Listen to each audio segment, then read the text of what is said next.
Donc voici en fait le deuxième tutoriel. Cette fois on parle des étapes de l'étalonnage. Donc on a vu que l'étalonnage venait après le montage. Donc comme je vous avais dit, il y avait deux étapes. Il y a l'étalonnage technique et l'étalonnage créatif. Alors en quoi consistent les deux étalonnages? L'étalonnage technique en fait c'est pour remettre à plat. C'est ce qu'on appelle la remise à plat en fait. Enfin, c'est pas vraiment ce qu'on appelle la remise à plat, c'est pas non plus réellement le terme étalonnage technique. C'est effectivement comme ça qu'on procède, mais malheureusement, bon, moi je connais pas exactement les termes qu'on utilise dans la profession. Je connais juste les procédures et puis en fait en même temps je m'en fous. J'allais dire un autre mot, mais bon voilà, j'ai réussi à me contenir.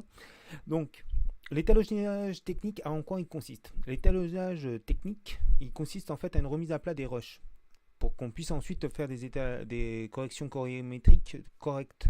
Donc, ça consiste en fait à une remise à plat des rushs, donc de la luminosité, de la saturation et de la balance des blancs, avant de faire une harmonisation avec tous les autres rushs.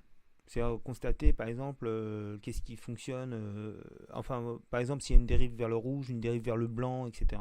Ben, c'est à partir de là qu'on parvient à faire une harmonisation entre par exemple les roches qu'on a en GH5 et les roches qu'on a en 5D. Voilà, dans certains montages, on a effectivement la mixité entre les deux roches et donc il faut se démerder pour qu'il y ait une harmonisation entre les deux. Et ensuite seulement intervient l'étalonnage créatif. Alors, ça c'est voilà, c'est donc bien expliqué, mais il y a une chose super importante à prendre en compte à la base, c'est le réglage des espaces. J'ai mis réglage ouais, ouais, il y en a peut-être plusieurs. Réglage des espaces colorimétriques. C'est le prochain tutoriel, il va juste se consacrer à ça. Voilà, c'est tout, je pense. C'est très court, mais comme ça vous explique bien toutes les étapes de l'étalonnage et ensuite on va détailler les uns après les autres. Ok. À tout de suite.